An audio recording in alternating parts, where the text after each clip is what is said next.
Whether your repair is simple or complex, you'll be more successful if you break the procedure down into steps, making it more manageable.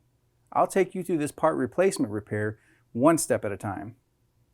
To replace the freezer door switch in this LG refrigerator, you will need a Phillips screwdriver or drill driver with a number 2 Phillips bit. Remove the screw securing the door switch.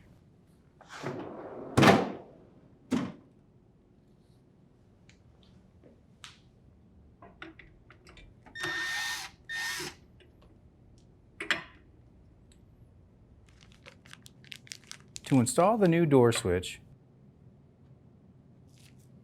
attach the switch to the rail with the Phillips screw.